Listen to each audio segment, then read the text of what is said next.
আরেকটা জিনিস এখন কই আপনারা তো যে জানতা এই মুহূর্তে মালয়েশিয়ার প্রচুর ভিসা রিজেক্ট হয়। জি জি জি। তারপরে মালয়েশিয়ার এয়ারপোর্ট তো নেও বাংলাদেশের মানুষের ব্যাক করে।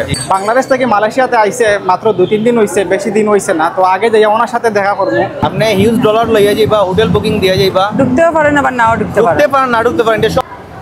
আসসালামু আলাইকুম সবাইকে, মালয়েশিয়ার রাজধানী কুয়ালালামপুর থেকে স্বাগত।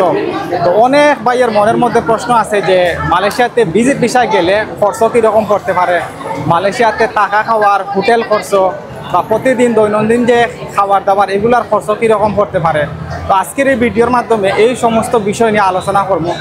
আমি এখন আছি মালয়েশিয়ার রাজধানী কুয়ালালামপুর বুকিত বিনতাং এরিয়াতে। তো গত কয়েকদিন আমি কিছু কলিং ভিসার আপডেট নিয়ে ভিডিও বানাইছিলাম, আর এগুলা প্রচুর ভাইরাল হয়েছে, আর শত শত কমেন্ট আছে। এগুলার মধ্যে একটা হয়েছে যায় এই ব্যাপারে যে মালয়েশিয়াতে স্টুডেন্ট যদি আয়, স্টুডেন্টদের টাকা খাওয়ার খরচ কীরকম পড়তে পারে, অথবা মালয়েশিয়াতে কেউ যদি ভিজিটে আয় এটার খরচ কীরকম পড়তে পারে টাকা খাওয়ার। তো আমার আজকের এই ভিডিও ইউটিউবের মধ্যে একটা স্মৃতি হিসাবে থাকবো। বাংলাদেশ থেকে যতজন মানুষ সার্চ করবো যে মালয়েশিয়াতে টাকা খাওয়ার খরচ কীরকম, আশা করি আমার ভিডিওটা সামনে আইব আর সবাই এটার উত্তর জানতে পারবেন। আর মালয়েশিয়ার ভিজিট বিষয় খরচ কীরকম আয়, কীভাবে ভিজিট বিষয় মালয়েশিয়াতে আসতে হয়, এটা নিয়ে আলোচনা করার লাগে আমি এখন একজন মানুষের সাথে দেখা করতে যাইলাম।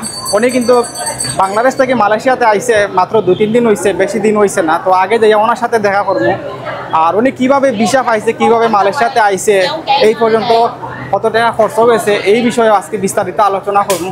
তো ফুল ভিডিওটা দেখতে থাকেন, ওই সামনেই কিন্তু তারা আমার জন্য অপেক্ষা করে। এখন বাজার মালয়েশিয়া টাইমে হয়েছে যায় রাত 8টা, আর রাত 8টার পরে এই হয়েছে যায় মালয়েশিয়ার পরিস্থিতি। মালয়েশিয়ার মানুষেরা কিন্তু দিনে বেশি ঘুরতে বাইরে না, তারা রাতেই বেশি বাইরে হয়। আর এই জায়গাটা হচ্ছে অনেক জনপ্রিয় একটা এলাকা, এই জায়গাতে এমনিতেই প্রচুর পরিমাণ মানুষ থাকে। তো আমি যাদের সাথে দেখা করতে আইছি, আরও অনেক পিছনে তাদের সাথে দেখা করার কথা ছিল, কিন্তু তারা রাস্তা চিনে না। আর এই সামনে একটা শপিং মল আছে, এটার নাম হচ্ছে H+M, এইটার ভিতরে আছে। তো যাই তাদের সাথে একটু দেখা করি। তো এর আগে কিন্তু অনেকে আমার সাথে দেখা করছে ইউটিউবের ভিডিওর মাধ্যমে। তো বেশিরভাগই হয়েছে যাই সিলেটি মানুষ। তো এখনও আবার যাদের সাথে দেখা করবো তারাও সিলেটি। আরেকটা বিষয় আমি আপনাদের কই, এই মুহূর্তে কিন্তু মালয়েশিয়াতে প্রচুর পরিমাণ মানুষ ভিজিটে আইসা ঢুকে। গত কয়েকদিন আগেও আমার একজন বন্ধু, আমার ফ্রেন্ড আমার সাথে আলাপ করে যে তার একজন ছোটো ভাই 4.5 লক্ষ টাকা দিয়া মালয়েশিয়াতে ভিজিটে আইছে। তো চিন্তা করেন। তো আমি এখন আপনাদেরকে সরাসরি শোনাই যে দুইজন আইছে, কিন্তু তারা মালয়েশিয়াতে ভিজিটে, তাদের কত টাকা লাগছে। তো আমি একটু পরিচয় করে দিই তাদের সাথে। ভাই হয়, এই আমার একজন ভাই, আর এই আছেন আর একজন ভাই। তো ভাই তোমার নাম? আমার নাম শেখ জাভেদ। শেখ জাভেদ। দেশের বাড়ি কোন জায়গা? সিলেট। সিলেট। আপু আপনার নাম? মিম, শেখ মিম। মিম। দেশের বাড়ি কোন জায়গা? সিলেট। সিলেট। তো এই জায়গার মধ্যে কিন্তু আমরা 3 জন আছি, 3 জনও হয়েছে যাই সিলেটর। তো ভাই একবারে প্রথম থেকে তুমি এই জিনিসটা কও যে প্রথমে তুমি কিভাবে অ্যাপ্লাই করছো মালয়েশিয়ার ভিসার লাগে? আসলে দেশে তো বিভিন্ন এজেন্ট আছে, বিভিন্ন দালাল আছে। আমি আমার নিজে থেকে প্রসেস করছি। আর আমি প্রথমে যেগুলো আপনার ইজি ট্রাভেলস তাইনের কাছে গেছিলাম, ফেসবুকে পেজও দেখার পরে আমরা 3 জনের ফ্যামিলি পাসপোর্ট দিয়েছি যে ভাই আমরা 3টা মালয়েশিয়া ভিজিট ভিসা কত টাকা যাইব।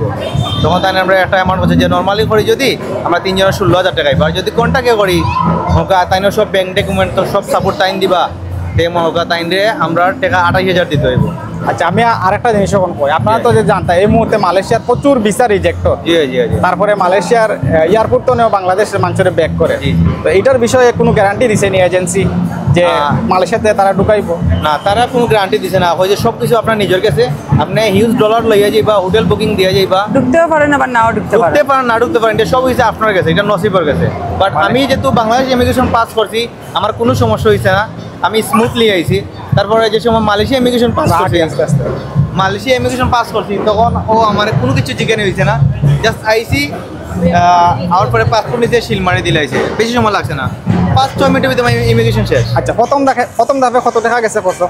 প্রথম ধাপে আমার না ট্রাভেলসও দিয়েছিলাম আমি 32,000 টাকা ভিসা বাবদে। আমি কন্টাক্টে করাইছি, যেহেতু আমার ব্যাঙ্ক স্টেটমেন্ট দুর্বল আছিল, প্লাস আমার সব ডকুমেন্ট দিতে পারতাম না, যেখানে বাইরে সব কিছু নিছন, তো তাই আমি ওগুলা দিলাইছি। তারপরে মনে করিলাম যে ভিসা হওয়ার আগে কত টাকা দিচ্ছেন, আর ভিসা হওয়ার বাদে? না, আমি বাদ বাকি সব টাকা ভিসা পাওয়ার পরে দিচ্ছি, মানে সব টাকাটা পে করে দিচ্ছি পরে দিছি, আগে কোনো টাকা না। আগে কোনো টাকা। তো এই পর্যন্ত মালয়েশিয়া আওয়া পর্যন্ত টোটাল কত টাকা খরচ হয়েছে? 2 লাখ টাকার মতো, 2 লাখ 10। 2 লাখ টাকা দুইজন। তিনজন, তিনজন। আমার বেবি চিন্তা আছে, করেন। বেবির সাথে লিয়ে আইছি। তো চিন্তা করেন 3 জন মানুষ খরচ কিন্তু লাগছে মাত্র 2 লক্ষ টাকা। তো এটা হচ্ছে যায় একমাত্র সঠিক পন্থা। তো অনেকেই আছে এই জিনিসটা বুঝে না, বিভিন্ন দালালোর মাধ্যমে ঘুরে, আর দালালোর মাধ্যমে যাইয়া এই ভিজিট ভিসায় মালয়েশিয়াতে আওয়ার পরেই 4 লক্ষ, 4.5 লক্ষ, 5 লক্ষ টাকা পর্যন্ত বর্তমানে মানুষের কাছ থেকে নেন।